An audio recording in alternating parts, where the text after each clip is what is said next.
कविता राणे बुलेटिनमध्ये आपल्या सर्वांचं स्वागत। संभाजीनगर जिल्हा परिषदेवर भाजपचा झेंडा। अध्यक्षपदी भाजपच्या अविनाश गलांडेंची बिनविरोध निवड। उपाध्यक्षपदी भाजपचे जितेंद्र बाबा जयस्वाल ठाकरे गट तटस्थ राहिल्याने अध्यक्षपदाची गणितं बदलली। जिल्हा परिषदेत भाजपने आपली पकड केली आहे मजबूत।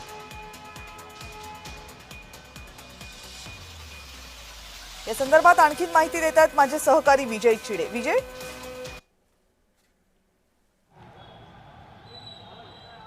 नक्कीच कविताजी, जर बघितलं छत्रपती संभाजीनगरच्या जिल्हा परिषद अध्यक्षपदी जे आहे ते आता भाजपाचे अविनाश गलांडे यांची निवड झालेली आहे। या ठिकाणी जर बघितलं तर शिंदे गटाकडून जे आहे ते बहिष्कार या निवडणूक प्रक्रियेवरती टाकण्यात आला होता। त्यानंतर ठाकरे गटाचे जे आहे त्यांनी तटस्थ भूमिका जी आहे ती घेतल्याची पाहायला मिळाली होती। त्यामुळे भाजपाला हे संपूर्ण गणित जुळवणं जे आहे ते सोपं पडलं। भाजपाने राष्ट्रवादी अजित पवार गटाला सोबत घेत या ठिकाणी सत्ता स्थापन केलेली अध्यक्षपदी जी आहे ते आता अविनाश गलांडे यांची निवड केलेली आहे। तर उपाध्यक्षपदी जितेंद्र यांची जी आहे ती निवड या ठिकाणी करण्यात आलेली आहे। त्यामुळे आता भाजपाचा झेंडा जो आहे तो या ठिकाणी रावला गेल्याचं आपल्याला पाहायला मिळत आहे।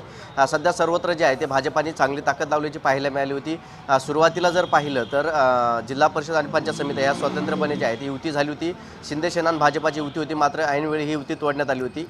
त्यानंतर आता आम्ही सत्ता स्थापन करण्याने दोन्ही पक्षासोबत सत्ता स्थापन करू असं भाजपकडून आणि शिंदे सेनेकडून सांगण्यात आलं होतं। मात्र शिंदे सेनेकडून वेगळा प्रयत्न जो आहे तो सुरू असल्याचा पाहिला होता। माजी मंत्री अब्दुल सत्तार यांच्याकडून गत वेळी 2017 सारखंच यावेळी सुद्धा आता जिल्हा परिषदला भाजपाला दूर ठेवण्या सत्तेपासून दूर ठेवण्याचा प्रयत्न जो आहे तो शिंदे सेनेकडून या ठिकाणी करण्यात आला होता।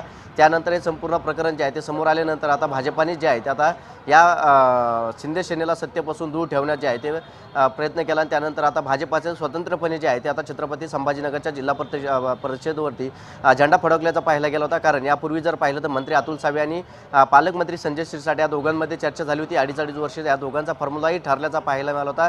2.5 वर्ष शिंदे शिवसेनेचा अध्यक्षपद असणार होतं, त्यानंतर 2.5 वर्षे भाजपाकडे असणार होतं। मात्र शिंदे सेनेने स्वतंत्रपणे अध्यक्षपद घेण्याची तयारी दर्शवली होती। त्यानंतर आता भाजपाने देखील रातोरात जे आहे ते संपूर्ण तयारी फिरवली आणि स्वतः अध्यक्षपद स्वतःकडे ठेवत आता भाजपाची ताकद जी आहे ती छत्रपती संभाजीनगरमध्ये वाढवल्याची पाहायला मिळाली। कविताजी, याचा अर्थ 5ही वर्ष भाजपचाच अध्यक्ष राहणार?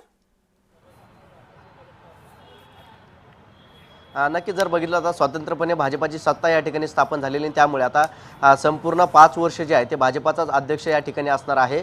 कारण शिंदे सेना आणि भाजप दोघं एकत्र आल्यानंतर 2.5 वर्षाचा फॉर्म्युला ठरला गेला होता। मात्र आता भाजपाची सत्ता स्वतंत्र असल्यामुळे आता या ठिकाणी जर बघितलं तर भाजपाचा अध्यक्ष जो आहे तो 5 वर्ष असणार आहे। आणि त्याचबरोबर राष्ट्रवादी अजित पवार गट त्यांच्यासोबत आहे, त्यांना काही सभापती पद जे आहे ते या ठिकाणी दिले जाणार आहे। त्याचबरोबर 2 अपक्षांना देखील या ठिकाणी भाजपाने सोबत घेतल्याचं आपल्याला पाहायला मिळाले आणि 2 भाजपा पुरस्कृत सदस्य जे आहेत ते त्यांच्यासोबत असे एकूण 31 सदस्य जे आहेत ते आज या सभामध्ये उपस्थित होते। तर इतर एकही सदस्य जे आहेत ते या ठिकाणी आले नाही। त्यामुळे आता भाजपाचा सदस्य अध्यक्षपद जे आहे ते भाजपाकडे गेलेलं आहे आणि 5 वर्ष आता भाजपाचा अध्यक्ष छत्रपती संभाजीनगरवरती असणार आहे। कविताजी, धन्यवाद विजय, तुम्ही दिलेल्या सगळ्या सविस्तर माहिती